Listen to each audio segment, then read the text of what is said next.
बहुत पुराने समय की बात है। एक देश में अलमास नाम का एक राजकुमार था।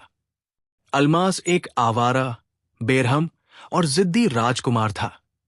जब उसके पिता बादशाह की मृत्यु हुई तो वो राजा बन गया। मंत्रियों ने आपस में सलाह करके तय किया कि अगर अलमास ने प्रजा के साथ अन्याय किया तो वे सब मंत्री पद छोड़ देंगे। युवा प्रधानमंत्री हुमायूं बहुत होशियार, समझदार और दूरदर्शी था। उसने बूले और अनुभवी मंत्रियों से कहा, आप लोग मंत्री पद छोड़ने का विचार छोड़ दीजिए। अपनी बुद्धिमानी से राजकुमार अलमास, जो अब राजा बन चुका है, को सही और सच्चे रास्ते पर ले आइए, क्योंकि अगर आप लोग पद छोड़ देंगे तो वो नए मंत्री नियुक्त करेगा और वे सब उसी के इशारों पर चलेंगे। फिर हमारी प्रजा कभी खुश नहीं रह पाएगी। ये बात सभी मंत्रियों को समझ आ गई और उन्होंने मंत्री पद छोड़ने का विचार छोड़ दिया। अगले दिन राजा अलमास ने मंत्रियों से कहा, हम अपना खजाना देखना चाहते हैं, इसलिए हमें अभी अपने साथ ले चलो। मंत्री भला कैसे मना करते। वे राजा अलमास को तहखाने में ले गए, जहां 7 कमरे थे और हर कमरे के दरवाजे पर ताला लगा था। पहला कमरा छोड़कर जब मंत्री दूसरे दरवाजे की ओर बढ़ने लगे तो राजा अलमास ने कहा, तुम लोगों ने इस पहले कमरे को क्यों छोड़ दिया। प्रधानमंत्री हुमायूं ने कहा, महाराज, इस कमरे को रहने दीजिए, इसमें कोई खास चीज नहीं है। अलमास बोला, अगर इसमें कोई खास चीज नहीं है तो इसे देखने में क्या दिक्कत है। हुमायूं मंत्री ने कहा, महाराज, अगर इस कमरे में खजाना होता तो मैं आपको जरूर दिखाता। अलमास ने गुस्से में आकर कहा, यह अजीब बात है कि इसमें कुछ है भी नहीं और तुम इसे खोलते भी नहीं। मेरा आदेश है कि इसे खोलो, मैं इसे देखने के बाद ही आगे चलूंगा। हुमायूं मंत्री ने हाथ जोड़कर आदरपूर्वक कहा, महाराज, आपके पिताजी की इच्छा थी कि इस कमरे को तब तक न खोला जाए जब तक आपकी उम्र 40 साल की न हो जाए, इसलिए आप इसे मत खुलवाइए। अलमास ने फर्श पर पैर पटकते हुए कहा, हम इस इच्छा का पालन नहीं करेंगे, इस कमरे को तुरंत खोला जाए। प्रधानमंत्री ने उसकी जिद के आगे हार मान ली और कमरे का मजबूत ताला खुलवा दिया। राजा अलमास कमरे में गया तो उसने देखा कि फर्श पर बहुत सुंदर और मनमोहक कालीन बिछे हुए हैं। चारों ओर हल्के नीले रंग के रेशमी कपड़े लटके हुए हैं और बीच में संगमरमर की एक मूर्ति खड़ी है। अलमास मूर्ति के सामने खड़ा होकर उसे देखता ही रह गया। हुमायूं मंत्री बोला, चलिए महाराज, ये तो एक मामूली मूर्ति है, इसे देखने से क्या मिलेगा। अलमास ने कहा, यह किस औरत की मूर्ति है। हुमायूं मंत्री बोला, यह मेहर आबाद राज्य की राजकुमारी की मूर्ति है, महाराज। अलमास ने कहा, वो बहुत सुंदर है। क्या तुम्हें पता है कि पिताजी ने ये मूर्ति क्यों बनवाई थी। उसने कहा, महाराज, माफी चाहता हूं, वो इस राजकुमारी को अपनी रानी बनाना चाहते थे, लेकिन ये राजकुमारी एक शक्तिशाली जादूगरनी भी है, इसलिए वो उनके वश में नहीं आ सकी। आखिरकार उन्होंने उसकी मूर्ति बनवाकर यहां रख ली थी और दिन में 2 बार इसे देखा करते थे। अलमास कहने लगा, क्या यह राजकुमारी हमें नहीं मिल सकती। हुमायूं बोला, वहां पहुंचना बहुत मुश्किल है, महाराज, क्योंकि अब तक सैकड़ों नौजवान, जिनमें राजकुमार और राजा भी शामिल थे, उसके पास पहुंचे, मगर उनमें से एक भी वापस लौटकर नहीं आया। अलमास कहने लगा, क्या तुम भी उसके पास नहीं जा सकते। हुमायूं ने जवाब दिया, वहां जाना तो कोई मुश्किल काम नहीं है, लेकिन वापस आना असंभव है, क्योंकि पता नहीं वह जाने वालों को मार डालती है या जादू से अपना गुलाम बना लेती है।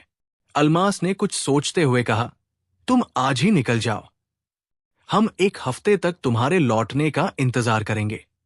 अगर 1 हफ्ता बीतने के बाद भी तुम वापस नहीं आए तो हम अपनी सेना लेकर मेहर आबाद राज्य पर हमला कर देंगे और तुम्हें आजाद करा लेंगे।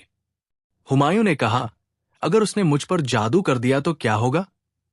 अलमास बोला, हमारे सेवकों में से मिर्जा अंगूरी को अपने साथ ले जाओ, उन्हें जादू का तोड़ आता है। हुमायूं मंत्री ने चौंक कर कहा, मगर महाराज, मिर्जा साहब तो अफीम खाते हैं, उन्हें साथ ले जाने से क्या फायदा होगा। अलमास बोला, नहीं, नहीं, वो तुम्हारी मदद करेंगे। उन्हें साथ जरूर ले जाओ। अंत में राजा खजाना देखने के बजाय वापस आ गया और उसने प्रधानमंत्री हुमायूं और मिर्जा अंगूरी को अपने खास हाथी पर बिठाकर मेहर आबाद की ओर रवाना कर दिया। हुमायूं आगे बैठा और मिर्जा अंगूरी होदे में बैठ गए। दोनों हाथी को दौड़ाते हुए वीरान और जंगलों से गुजरते हुए चले जा रहे थे। मिर्जा अंगूरी तो होदे में सो गए थे। 3 दिनों का सफर पूरा करने के बाद वे मेहर आबाद राज्य के दरवाजे पर पहुंच गए। पहरेदार ने उनसे राज्य में घुसने का कारण पूछा तो उन्होंने कहा, हम राजकुमारी साहिबा से मिलने के लिए आए हैं। पहरेदार ने हुमायूं से कहा, नौजवान, अगर तुम राजकुमारी साहिबा से मिलोगे तो अपनी जान गंवा बैठोगे। मिर्जा अंगूरी बोले, क्या कहा? हम और जान गंवा बैठेंगे? मूर्ख, तुम हमें जानते नहीं हो। पहरेदार ने कहा, अगर ये बात है तो शौक से चले जाइए और राजकुमारी साहिबा के महल के दरवाजे पर रखे हुए नगाड़े को बजाइए। दोनों अपने हाथी के साथ महल के दरवाजे पर पहुंचे। फिर हुमायूं नीचे उतरा। उसने एक छड़ी उठाई और नगाड़े को जोर जोर से बजाया।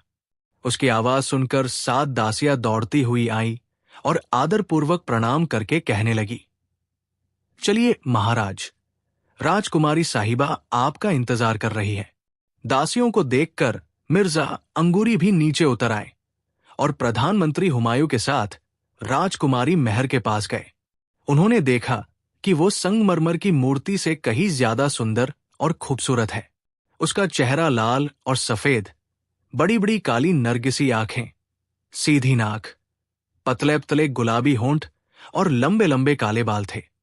राजकुमारी मेहर निसा ने अपनी प्यारी और मधुर आवाज में कहा, क्या आप लोग मुझे देखने आए हैं या मुझसे शादी करने का इरादा रखते हैं? हुमायूं ने कहा, शादी करने के विचार से आया हूं। राजकुमारी कहने लगी, मेरे 5 सवाल हैं। अगर आपने इन 5 सवालों के सही जवाब दे दिए तो मैं आपसे शादी कर लूंगी, लेकिन अगर आपने एक भी सवाल का जवाब नहीं दिया तो आपकी गर्दन कटवाकर पेड़ पर लटकवा दूंगी। वो देखिए सामने पेड़ पर। दोनों ने गर्दन उठाकर देखा तो एक ऊंचे पेड़ पर बहुत से सिर लटक रहे थे। मिर्जा अंगूरी बोले, अरे हुमायूं, क्या देख रहे हो? तुम्हारा सिर भी इन्हीं में से एक दिखेगा। हुमायूं ने कहा, चुप रहो। फिर राजकुमारी ने कहा, और जो कोई 2-3 सवालों के जवाब सही और बाकी के जवाब गलत देता है तो मैं उसे जादू से जानवर बना देती हूं।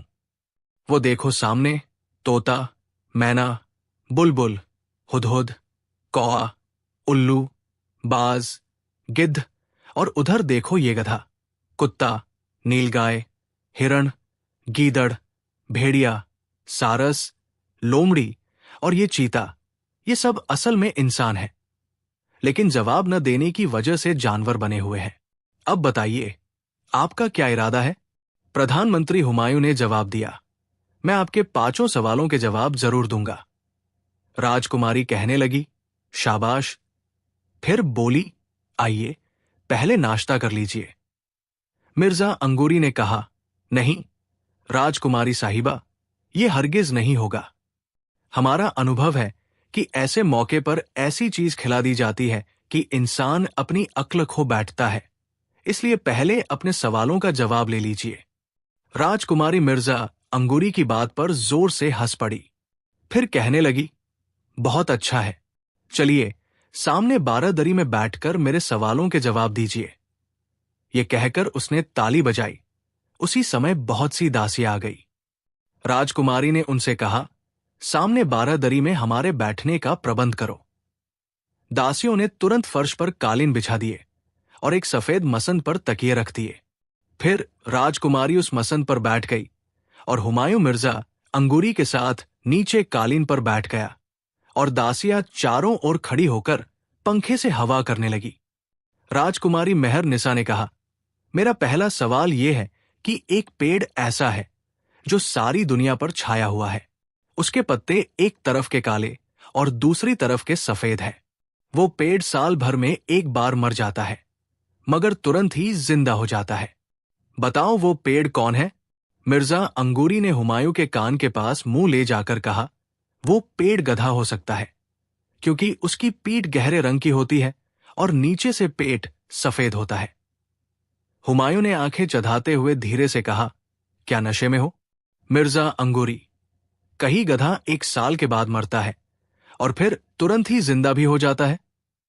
मिर्जा अंगूरी कहने लगे, जिस समय एक गधा मरता होगा उसी समय दुनिया के किसी न किसी हिस्से में एक गधा पैदा भी तो जरूर होता होगा। राजकुमारी मेहर निसा ने दोनों को बातें करते देखा तो उसने कहा, मिर्जा अंगूरी, आप इनको सलाह न दें, वरना आपको गीदड़ बनाकर किसी पिंजरे में बंद कर दूंगी। मिर्जा अंगूरी अपनी टोपी सीधी करते हुए बोले, हम और गीदड़? तौबा तौबा जनाब, हम शेर से कम नहीं हैं। उसकी तरह हम दूसरे जानवरों पर बहादुरी से हमला करते हैं, इसलिए हमें गीदड़ बनाकर हमारी इज्जत मिट्टी में न मिलाइए। राजकुमारी उनका मजेदार जवाब सुनकर मुस्कुराने लगी। फिर हुमायूं ने कहा, राजकुमारी साहिबा, अब अपने सवाल का जवाब सुनिए। उस पेड़ का नाम है साल, जिसके एक तरफ के पत्ते सफेद हैं, वो दिन है और काले पत्ते रात है। पेड़ का मर जाना साल का खत्म होना है और मरकर तुरंत जिंदा हो जाना नए साल का पहला दिन है। राजकुमारी ये जवाब सुनकर बहुत खुश हुई। फिर कहने लगी, अब दूसरा सवाल सुनो। एक समुद्र है जो सारी दुनिया को, यहां तक कि हिमालय पहाड़ को भी डुबो देता है, लेकिन एक देव है जिसका न मुंह है, न हाथ और न पैर है, वो उसे पल भर में पी जाता है। बताओ तो वह दरिया क्या है और वह देव कौन है? मिर्जा अंगूरी अपनी छोटी सी नकद दाढ़ी को उंगलियों से कुरेदते हुए कहने लगे, अब खैर नहीं मंत्री साहब, अब हमारी भलाई इसी में है कि पिंजरा तलाश कर लो। राजकुमारी बोली, आप चुप रहिए मिर्जा साहब।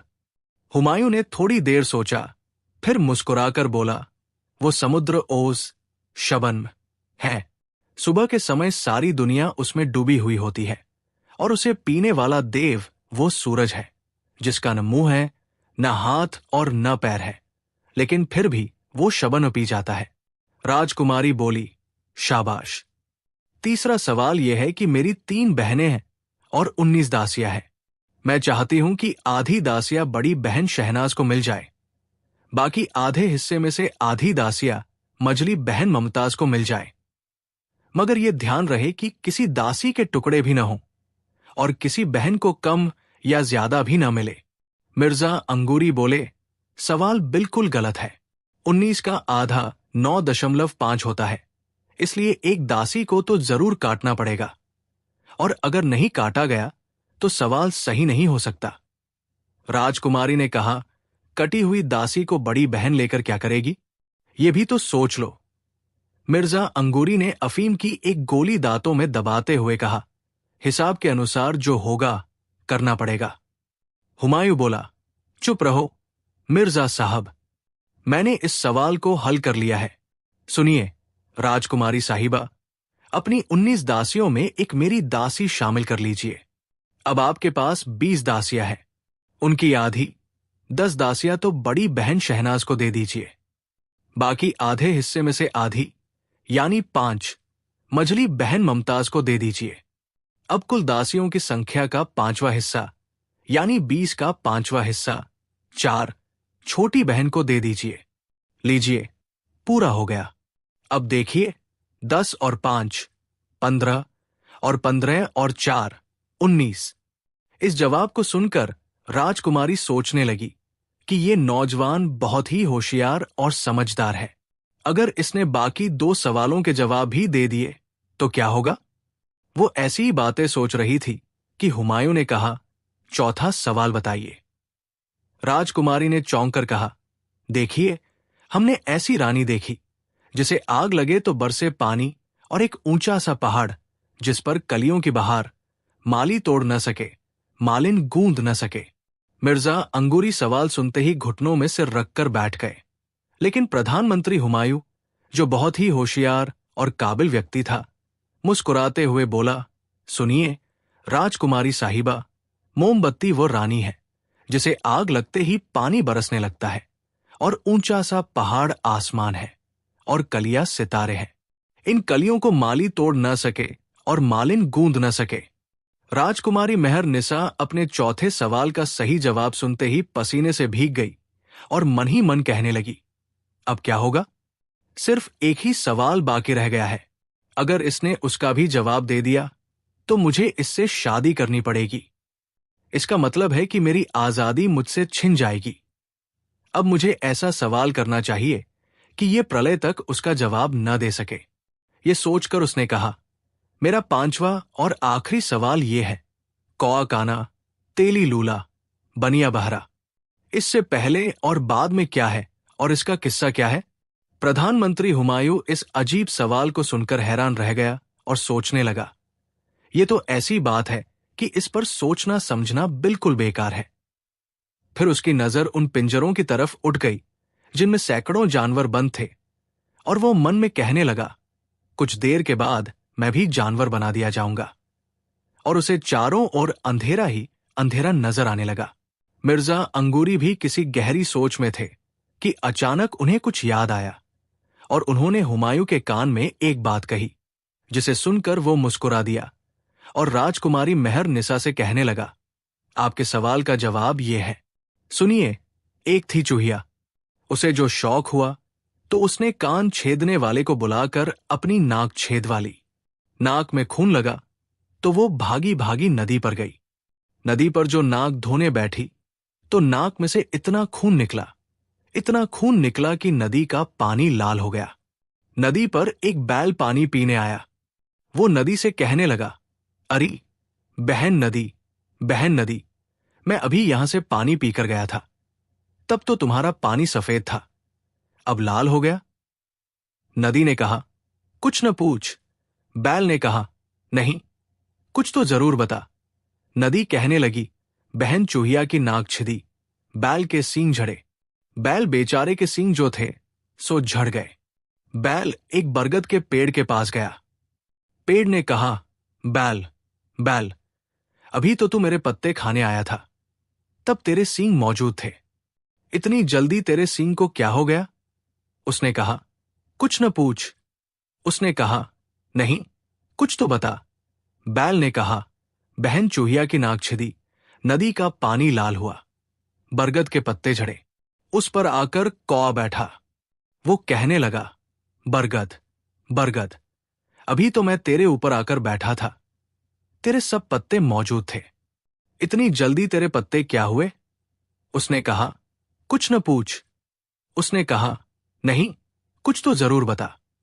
कहा, बहन चूहिया की नाक छिदी, नदी का पानी लाल हुआ, बैल के सींग झड़े, कौआ काना। कौआ बेचारा जो था सो काना हो गया। कौआ तेली के पास गया। तेली ने कहा, कवे, कवे, अभी तो तू आया था, तेरी दोनों आंखें मौजूद थी, अब ऐसा क्या हुआ कि तेरी आंख जाती रही? कौवे ने कहा, कुछ न पूछ। उसने कहा, नहीं, कुछ तो जरूर बता। कहा, बहन चूहिया की नाक छिदी, नदी का पानी लाल हुआ, बैल के सींग झड़े, बरगद के पत्ते झड़े, कौआ काना, तेली लूला। तेली बेचारा लूला हो गया। तेली बनिया के पास गया। बनिए ने कहा, तेली, तेली, अभी तो तू मेरे पास तेल लेकर आया था, तेरी दोनों टांगे मौजूद थी, अब इतनी जल्दी तू लूला कैसे हो गया? तेली ने कहा, कुछ न पूछ। उसने कहा, नहीं, कुछ तो जरूर बता। उसने कहा, बहन चूहिया की नाक छिदी, नदी का पानी लाल हुआ, बैल के सींग झड़े, बरगद के पत्ते झड़े, कौआ काना, तेली लूला, बनिया बहरा। बनिया बेचारा बहरा हो गया। उसके यहां एक अमीर की दासी सौदा लेने आई। वो कहने लगी, बनिया, बनिया, दाल दे। बनिया बोला, गुड़ दूं? उसने कहा, नहीं, दाल दे। कहने लगा, चावल दूं? दासी चिल्लाकर बोली कि, बनिया, बनिया, अभी तो मैं तेरे यहां चीनी लेने आई थी, तब तो तू ठीक ठाक सुनता था, अब इतनी जल्दी क्या हुआ कि तू बहरा कैसे हो गया? बनिए ने कहा, कुछ न पूछ। दासी बोली, कुछ तो जरूर बता। कहा, बहन चूहिया की नाक छिदी, नदी का पानी लाल हुआ, बैल के सींग झड़े, बरगद के पत्ते झड़े, कौआ काना, तेली लूला, बनिया बहरा, दासी हंसी। दासी जो थी वो हंसते हंसते लोटपोट होने लगी। गई मालकिन के पास। उन्होंने पूछा कि अरे कमबख्त, अभी तो तू ठीक ठाक थी, अब तुझे हंसी क्यों लग गई? कहने लगी, कुछ न पूछ। उसने कहा, कुछ तो बता। उसने कहा, बहन चूहिया की नाक छिदी, नदी का पानी लाल हुआ, बैल के सींग झड़े, बरगद के पत्ते झड़े, कौआ काना, तेली लूला, बनिया बहरा, दासी हंसी, मालकिन कूदी। मालकिन कूदने लग गई। राजकुमारी मेहर निसा अपने सवाल का लंबा चौड़ा लेकिन बिल्कुल सही जवाब सुनते ही प्रधानमंत्री हुमायूं को ऐसे देखने लगी जैसे वह चलती फिरती राजकुमारी नहीं बल्कि संगमरमर की बेजान मूर्ति हो। उसके साथ साथ दासिया भी हैरान थी। हुमायूं ने खड़े होते हुए कहा, बताइए राजकुमारी साहिबा, अब क्या आदेश है? राजकुमारी दबी जुबान में बोली, अब मैं आपकी दासी हूं, क्योंकि आपने मेरे 5 सवालों के जवाब दे दिए और मुझे जीत लिया है। आपको बधाई हो कि हजारों आदमियों में सिर्फ आप ही ने मुझे हरा दिया है। हुमायूं ने कहा, मगर राजकुमारी साहिबा, मैंने आपको अपने लिए नहीं बल्कि अपने राजा अलमास के लिए जीता है। अब आप उनकी रानी बनकर रहेंगी। राजकुमारी बोली, हरगिज नहीं, आपने मेरे सवालों के जवाब दिए हैं, इसलिए आप ही मुझसे शादी कर सकते हैं। अगर राजा मेरे सवालों के जवाब देता तो वो शादी करता, फिर किसी दूसरे को हक नहीं होता। हुमायूं ने कहा, शायद आपको मालूम नहीं कि हातिम ताई, जो हातिम ताई के नाम से मशहूर है, उसने हुसन बानो के साथ 7 सवाल हल किए थे, लेकिन उससे शादी खारजम के राजकुमार मुनीर शामी ने की थी, हातिम ने नहीं। राजकुमारी बोली, आप सही कहते हैं, लेकिन आपको मालूम होना चाहिए हातिम ताई ने हुसन बानो से पहले अनुमति ले ली थी कि अगर मैं 7 सवाल हल कर दूं तो क्या आप मुनीर शामी से शादी कर लेंगी? हुसन बानो ने वादा कर लिया तो हातिम ताई ने उसके सवाल हल किए थे, मगर आपने तो मुझसे अनुमति नहीं ली थी।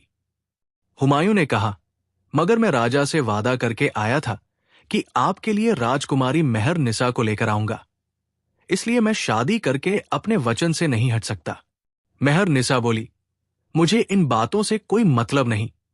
मिर्जा अंगूरी, जो खामोशी से दोनों की बातें सुन रहे थे, कहने लगे, राजकुमारी साहिबा, इन्हें तो वैसे भी आपसे दूर ही रहना चाहिए, क्योंकि आपका दिल इंसान की हमदर्दी से खाली है।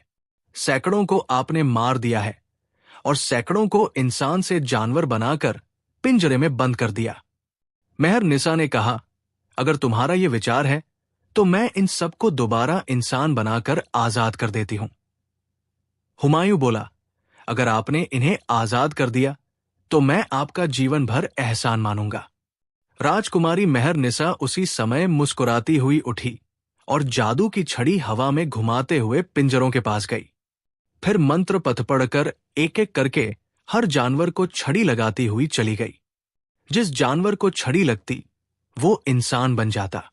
इस तरह सारे जानवर इंसान बन गए। फिर हुमायूं ने राजकुमारी से कहकर सबको आजाद करा दिया। जब सभी लोग चले गए तो राजकुमारी ने कहा, अब आप शादी करने के लिए तैयार हो जाइए। मिर्जा अंगूरी बोले, मैं चाहता हूं कि जादू की इस छड़ी को हमेशा के लिए खत्म कर दिया जाए। राजकुमारी ने कहा, मैं इसे जमीन में दबा देती हूं। हुमायूं बोला, जी नहीं, आप ये छड़ी मिर्जा अंगूरी को दे दीजिए। ये इस छड़ी को पत्थर से बांधकर नदी में डुबो देंगे, फिर ये किसी के हाथ न लग सकेगी। राजकुमारी ने जादू की छड़ी मिर्जा अंगूरी के हवाले कर दी और कहने लगी, अब आपको क्या इनकार है? हुमायूं ने कहा, अगर मैंने आपसे शादी कर ली तो राजा को क्या मुंह दिखाऊंगा? नहीं नहीं, मैं शादी नहीं करूंगा।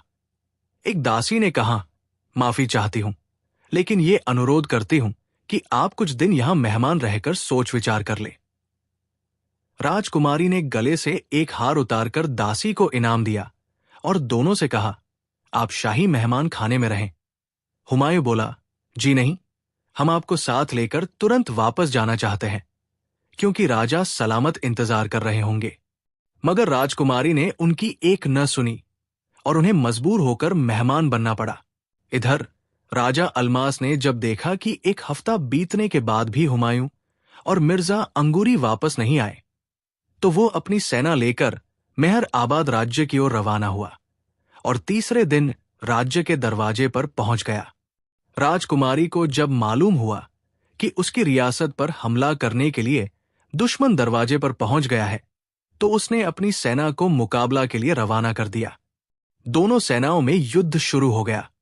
हुमायूं को जैसे ही मालूम हुआ कि युद्ध हो रहा है, तो वो दौड़ता हुआ किले के बुर्ज में गया और देखा कि दुश्मन कौन है। लेकिन अलमास को देखते ही उसने राजकुमारी से कहा, इस युद्ध को रोक दो, क्योंकि मैं राजा को समझाना चाहता हूं। राजकुमारी ने हुमायूं को साथ लेकर सफेद झंडा उठाया। इसे देखकर दोनों तरफ के सिपाहियों ने युद्ध रोक दिया। फिर हुमायूं नीचे उतरकर राजा के पास गया और कहने लगा, महाराज, मैंने राजकुमारी के 5 सवाल हल कर दिए हैं, लेकिन वो कहती है कि जिसने मेरे सवाल हल किए हैं वही मुझसे शादी कर सकता है, दूसरे किसी आदमी को हक नहीं है। अलमास ने आंखें निकालते हुए कहा, विश्वासघाती, धोखेबाज, ये मक्कारी। राजकुमारी को देखकर नीयत बदल गई।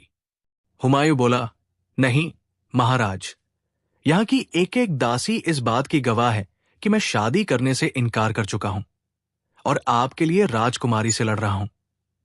मिर्जा अंगूरी भी भागते हुए वहां पहुंचे और हुमायूं की तरफ से बोलने लगे, लेकिन अलमास ने उन दोनों में से किसी की बात पर यकीन नहीं किया और कहने लगा, मेरे साथ वापस चलो, मैं युद्ध करके इस राज्य को तबाह कर दूंगा और राजकुमारी का घमंड मिट्टी में मिलाकर उसे अपनी गुलामी में ले लूंगा। और ये कहकर उसने अपने सिपाहियों को इशारा किया और उन्होंने हुमायूं को गिरफ्तार कर लिया। फिर अलमास अपनी सेना के साथ वापस चला आया। राजकुमारी मेहर निसा ये हाल देखकर उदास हो गई, क्योंकि हुमायूं से उसकी शादी न हो सकी और जादू की छड़ी भी हाथ से जाती रही। वो बहुत देर तक बैठी कुछ सोचती रही। आखिरकार उसने 2 दासियों को बुलाकर आदेश दिया कि तुम वेश बदलकर अलमास के महल में जाओ और हुमायूं का हाल जानकर बहुत जल्दी वापस चली आओ। अगर हुमायूं को यहां आने का इरादा न हो तो किसी तरह जादू की छड़ी हासिल कर लेना। दासियां आदरपूर्वक रवाना हो गई और रास्ते की मुसीबतें सहन करती हुई अलमास के शहर में जा पहुंची। दोनों ने ग्वालिन का वेश बदल लिया और मटकों में दही लेकर शाही महल की तरफ चल पड़ी। महल के मुख्य दरवाजे पर खड़े पहरेदार ने उन्हें नहीं रोका और वे सीधे महल में चली गई। दासियों ने बातें करके ये पता लगा लिया कि राजा अलमास ने हुमायूं को गुलामों के कपड़े पहनकर जंगल में छोड़ दिया है और मिर्जा अंगूरी को शहर से निकाल दिया है। दासिया ये राज मालूम करने के बाद वापस मेहर आबाद चली गई और उन्होंने सारा हाल राजकुमारी मेहर निसा को कह सुनाया। राजकुमारी बहुत परेशान हुई और वो सोचने लगी, हुमायूं जैसे होशियार और समझदार नौजवान ही की मुझे तलाश थी। ऐसे आदमी के साथ जिंदगी बहुत अच्छी तरह बीतती है, लेकिन राजा अलमास जैसे के साथ एक दिन भी काटना मुश्किल हो जाता है। फिर उसे ध्यान आया कि जादू की छड़ी छिन जाने के बाद मेरी ताकत बहुत ज्यादा कम हो गई है। काश ये छड़ी मेरे पास ही रहती। अब अगर अलमास ने मेरे राज्य पर हमला कर दिया तो मैं उसका मुकाबला नहीं कर सकूंगी और वह मुझे जबरदस्ती यहां से ले जाएगा और मेरी मर्जी के खिलाफ मुझसे शादी कर लेगा। इस विचार के आते ही वो कांप उठी और मन ही मन कहने लगी, मैं ऐसा हरगिज नहीं होने दूंगी। मैं अभी रवाना होती हूं और जंगलों, मैदानों और वीरान जगहों में उसे तलाश करती हूं। मिर्जा अंगूरी को शहर से निकाल दिया गया था। वो बेचारे दूसरे शहरों में मारे मारे फिर रहे थे। जेब खाली थी। अफीम के लिए पास फूटी कौड़ी भी नहीं थी। कोई काम भी नहीं जानते थे जो 2-4 पैसे कमा लेते। आखिरकार उन्होंने सोचा कि बाजारों में जादू की छड़ी से लोगों को इंसान से जानवर और जानवर से इंसान बनाने का कमाल दिखाया करूंगा। इस तरह सुबह से शाम तक 10 रुपए कमा लिया करूंगा। ये सोचकर उन्होंने एक बड़े बाजार में खड़े होकर भीड़ इकट्ठा की और लोगों से कहा, भाइयों, मैं जादूगर नहीं हूं, लेकिन फिर भी इंसान को जानवर बना सकता हूं और उस जानवर को दोबारा इंसान के रूप में वापस ला सकता हूं। अगर यकीन न हो तो कोई सज्जन मेरे सामने आकर खड़े हो जाए। भीड़ में से एक व्यक्ति आगे आया और कहने लगा, अगर आपने मुझे ऊंट बना दिया तो मैं आपको 5 रुपए इनाम दूंगा। मिर्जा अंगूरी बहुत खुश हुए और उन्होंने छड़ी घुमाकर कहा, अरे आदमी, तू ऊंट बन जा। वो आदमी ऊंट बन गया। ये कमाल देखकर भीड़ ने जोर जोर से तालियां बजाईं। फिर एक बहुत मोटा आदमी आगे आया और कहने लगा, मुझे हाथी बनाकर दिखाओ। मिर्जा जी ने छड़ी घुमाकर उसे हाथी बना दिया।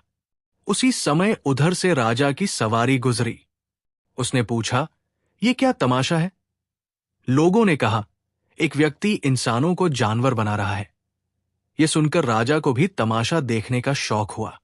वह नीचे उतरकर बोला, मुझे ऐसा लगता है कि अब तक इसने जिन लोगों को जानवर बनाया है वे इसी के आदमी हैं। इसलिए मेरे मंत्री को शेर बनाकर दिखाऊं तो मुझे यकीन आए कि वाकई ये व्यक्ति सच्चा है। मिर्जा जी के लिए क्या मुश्किल था। उन्होंने छड़ी घुमाकर मंत्री को शेर बना दिया। राजा ने तुरंत ही गले से मोतियों का एक हार उतारकर उनके हाथ पर रख दिया और कहा, अब इन लोगों को दोबारा इंसान बनाओ। मिर्जा जी ने छड़ी घुमाकर कहा, वापस इंसान बन जाओ। लेकिन ऊंट ऊंट ही रहा, हाथी हाथी ही रहा और शेर शेर ही रहा। मिर्जा जी ने दोबारा छड़ी घुमाकर कहा, लेकिन कोई असर नहीं हुआ। अब तो मिर्जा जी बहुत परेशान हुए और बार बार छड़ी घुमा घुमाकर चिल्लाने लगे, वापस इंसान बन जाओ। लेकिन बेकार, कुछ नहीं हुआ। राजा को यह हाल देखकर बहुत गुस्सा आया और उसने मिर्जा जी की गिरफ्तारी का आदेश दे दिया। सिपाहियों ने मिर्जा अंगूरी को गिरफ्तार कर लिया और जानवरों को रस्सियों से बांध लिया और किले की तरफ ले गए। वहां जाकर राजा को मालूम हुआ कि जादू की छड़ी असल में मेहर आबाद की राजकुमारी मेहर निसा की है और वही उसका राज जानती है। राजा ने उसी समय प्रधानमंत्री को मेहर आबाद राज्य भेजा ताकि वो राजकुमारी से अनुरोध कर ले कि वो जानवरों को इंसान बना दे। लेकिन जब प्रधानमंत्री राज्य में पहुंचा तो उसे मालूम हुआ कि राजकुमारी राज्य छोड़कर कहीं चली गई है और उसके बारे में किसी को जानकारी नहीं है। प्रधानमंत्री निराश होकर वापस रवाना हुआ और जाकर राजा से कहा, महाराज, राजकुमारी मेहर निसा लापता है। अब सबसे अच्छा यही है कि सारे देश में ऐलान कर दिया जाए कि जादूगर यहां आकर इस छड़ी का राज मालूम करे और जानवरों को दोबारा इंसान बनाए। राजा को यह सुझाव पसंद आया और उसने तुरंत ही ऐलान कर दिया। घनश्याम जादूगर ऐलान सुनकर अपने तेज रफ्तार घोड़े पर सवार हुआ और राजा के शहर की ओर रवाना हुआ, क्योंकि ये छड़ी उसी की दी हुई थी और अब वो इस छड़ी को वापस हासिल करना चाहता था। दूसरे दिन वो राजा के पास पहुंच गया और छड़ी हाथ में लेकर जानवरों के सामने खड़ा हुआ और उल्टा घुमाकर बोला, वापस इंसान बन जाओ। और वे तीनों इंसान बन गए। मिर्जा जी भी ये तमाशा देख रहे थे। अब वो समझ गए कि उल्टा घुमाने से जानवर इंसान बनता है। राजा ने जादूगर से कहा, मांगो, क्या मांगते हो? जादूगर बोला, महाराज, मुझे छड़ी बख्श दीजिए। छड़ी का नाम सुनते ही मिर्जा जी घबरा गए और बहुत तेजी से झपटकर जादूगर के हाथ से छड़ी छीन ली और सिर पर पांव रखकर दरवाजे की तरफ भागे। सिपाहियों ने उनका पीछा किया, लेकिन वे किसी के हाथ नहीं आए। किले से बाहर निकले तो पहरेदार ने उनका पीछा किया। यह हाल देखकर मिर्जा जी ने छड़ी घुमाई और चिल्लाकर कहा, जानवर बन जाओ। सारे पहरेदार जानवर बन गए और मिर्जा जी भाग गए। जादूगर घनश्याम भी उनके पीछे पीछे भागा। आखिरकार वे दोनों एक जंगल में पहुंच गए। वहां मिर्जा जी ने कहा, अगर तू मेरा पीछा नहीं छोड़ेगा तो मैं तुझे गधा बना दूंगा। जादूगर बोला, मुझ पर इसका असर नहीं होगा। अगर यकीन न हो तो आजमा कर देख लो। मिर्जा जी ने छड़ी घुमाकर कहा, तू गधा बन जा। लेकिन घनश्याम घनश्याम ही रहा और वो गधा न बन सका। अब तो मिर्जा जी बहुत परेशान हुए और कहने लगे, देख भाई जादूगर, वैसे तो मैं तुझे छड़ी नहीं दूंगा। हाँ, अगर तू मुझे ये बता दे कि प्रधानमंत्री हुमायूं और राजकुमारी मेहर निसा इस समय कहाँ है, और तू मुझे उनके पास पहुंचा दे, तो मैं ये छड़ी तेरे हवाले कर दूंगा। जादूगर घनश्याम ने जेब से एक आईना निकाला और कुछ पढ़कर उसमें देखा। थोड़ी देर तक आईना देखने के बाद फिर कुछ पढ़ा और दोबारा आईने में देखा। उसके बाद कहने लगा, सुनो, मिर्जा अंगूरी, हुमायूं और राजकुमारी दोनों एक ही जंगल में भटक रहे हैं, और वो जंगल यहां से 260 मील की दूरी पर है। अगर वहां चलना है तो मेरे साथ घोड़े पर बैठ जाओ। मिर्जा अंगूरी ने छड़ी को अपने सीने से बांधा और जादूगर के साथ घोड़े पर बैठ गए और पूरब की तरफ निकल गए। 5 दिनों का सफर पूरा करने के बाद छठे दिन वे दोनों जंगल में पहुंच गए और आईने की मदद से उन्होंने राजकुमारी को ढूंढ लिया। राजकुमारी की भूख और प्यास के मारे बुरी हालत थी। कपड़े फट गए थे और बाल धूल में सने थे। मिर्जा अंगूरी को पहचानकर राजकुमारी ने कहा, तुम्हारा मंत्री कहाँ है? मिर्जा जी बोले, घबराइए नहीं, वो इसी जंगल में है। उन्हें हम तीनों मिलकर ढूंढेंगे। हम दोनों इसी काम के लिए यहां आए हैं। जादूगर ने आईने की मदद से हुमायूं को भी ढूंढ लिया। उस समय उसकी भी बुरी हालत थी। दाढ़ी के बाल बढ़े हुए थे और शरीर पर जगह जगह घावों के निशान थे। उन्हें देखकर राजकुमारी की आंखों में आंसू भर आए। मिर्जा अंगूरी बोले, दोस्त, ये क्या है? वो कहने लगा, कुछ न पूछो, कई बार जंगली जानवरों से बचा हूं। अगर किस्मत साथ न होती तो उनके मुंह का निवाला बन गया होता। मिर्जा अंगूरी ने मुस्कुराते हुए कहा, काश तुम्हारे पास थोड़ी सी अफीम होती और तुम जानवरों को खिला देते, बस वे तुम्हारे गुलाम हो जाते। हुमायूं ने राजकुमारी से कहा, आप मुझ अभागे की तरह इस जंगल में कहां भटक रही हैं? राजकुमारी ने धीरे से जवाब दिया, आप मुझे छोड़कर चले गए और राजा अलमास मेरा दुश्मन हो गया। खुद को उसके हाथों से बचाने और आपको पाने के विचार से मैं राज्य छोड़कर यहां आई हूं। हुमायूं बोला, अलमास ने भले ही मेरे साथ अन्याय किया है, लेकिन फिर भी मैं अपने वचन से मुकरना नहीं चाहता। मैंने तुम्हारे सवाल सिर्फ उसके लिए हल किए थे, इसलिए मैं तुमको उसी के लिए पा सकता हूं, अपने लिए नहीं। मिर्जा अंगूरी बोले, ये क्या कह रहे हो हुमायूं? ऐसे ओछे राजा के लिए, जिसने तुम्हारी वफादारी का तुम्हें ये इनाम दिया कि गुलामों का कपड़ा पहनाकर जंगल में छोड़ दिया और हमें शहर से निकाल दिया, अपनी वफादारी दिखा रहे हो? बड़े दुख की बात है।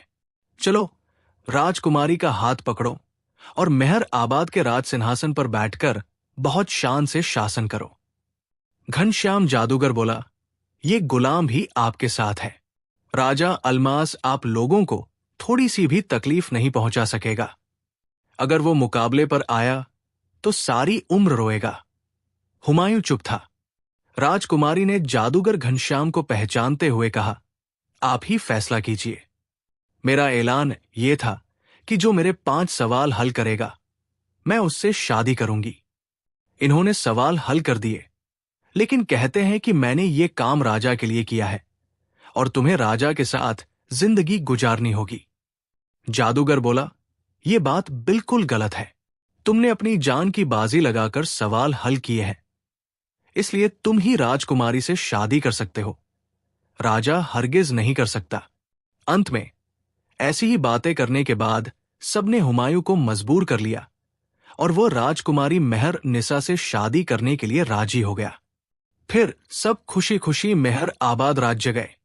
वहां प्रजा और शाही कर्मचारी अपनी राजकुमारी को देखकर बहुत खुश हुए। उन्होंने घर घर दिए जलाए और बच्चों में मिठाई बांटी। राजकुमारी ने 1 हफ्ते बाद हुमायूं से शादी कर ली और दूसरे दिन उसे राज सिंहासन पर बिठा दिया। राजा अलमास को यह खबर मिली तो वो गुस्से से आग बबूला हो गया और उसने प्रधानमंत्री को बुलाकर राज्य पर चढ़ाई करने का आदेश दे दिया।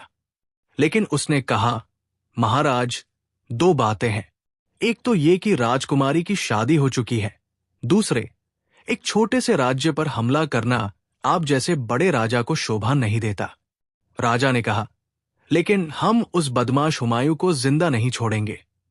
तुम सेना की एक टुकड़ी तैयार करो, हम उसे अपने साथ मेहर आबाद राज्य ले जाएंगे। प्रधानमंत्री ने आदेश का पालन किया और सेना की एक मजबूत टुकड़ी को तैयार होने का आदेश दिया। दूसरे दिन राजा फौजी आदमियों के साथ रवाना हुआ और 3 दिनों का सफर पूरा करने के बाद हुमायूं के पास जा पहुंचा। हुमायूं उसे इज्जत के साथ बिठाना चाहता था, लेकिन उसने राजकुमारी की तरफ इशारा करते हुए कहा, हम यहां बैठने के लिए नहीं आए, हमें राजकुमारी चाहिए। अगर ये नहीं मिल सकती तो हम तुम्हारा सिर काट कर ले जाएंगे। घनश्याम जादूगर ने कहा, राजकुमारी का हाथ आपके हाथ में देने से तो बेहतर यह है कि हम उसे जान से मार दें। लेकिन अगर आप अपनी आधी सल्तनत हुमायूं के नाम कर दें तो आपको राजकुमारी आसानी से मिल जाएगी। राजा अल्मास ने अपनी आधी सल्तनत देने का वादा कर लिया और दूसरे ही दिन उसने आधी हुकूमत हुमायूं के नाम कर दी। आधी सेना और आधा खजाना भी उसके हवाले कर दिया। फिर घनश्याम ने राजकुमारी को बुलाकर उसके साथ कर दिया। अल्मास ने विदा होने से पहले घनश्याम को बहुत सा इनाम और सम्मान दिया। अल्मास राजकुमारी को साथ लेकर खुशी खुशी अपने महल में गया और कहने लगा, हमने तुम्हें एक बहुत बड़ी कीमत चुकाकर पाया है। राजकुमारी बोली, आपने बहुत महंगा सौदा किया है। अल्मास ने कहा, वो कैसे? राजकुमारी बोली, आपने राजकुमारी की मूर्ति को पसंद किया था, इसलिए आधी सल्तनत के बदले में आपने पत्थर की राजकुमारी को ही पाया है। अल्मास घबराकर कहने लगा, क्या कह रही हो तुम? फिर उसने देखा कि जिसे वो राजकुमारी मेहर निसा समझ रहा था, असल में वो पत्थर की राजकुमारी थी, जो जादू के बल से चल फिर भी रही थी और बोल भी रही थी। असल राजकुमारी तो हुमायूं के साथ थी। अल्मास सिर पकड़कर रह गया, क्योंकि वो अपनी आधी सल्तनत, आधी सेना और आधा खजाना देकर अपनी ताकत कम कर चुका था। अब उसमें हुमायूं के राज्य पर हमला करने की हिम्मत न थी। वो अपनी मूर्खता और बेवजह की जिद पर बहुत पछताया। घनश्याम जादूगर की इस सेवा से खुश होकर मिर्जा अंगूरी ने जादू की छड़ी उसे उपहार के तौर पर दे दी और हुमायूं ने उसे एक जागीर दे दी। फिर ये सब सुख और आराम की जिंदगी बिताने लगे और राजा अल्मास अपनी बदनसीबी पर आंसू बहाता रहा, लेकिन पत्थर की राजकुमारी को हमेशा महल में ही रखा।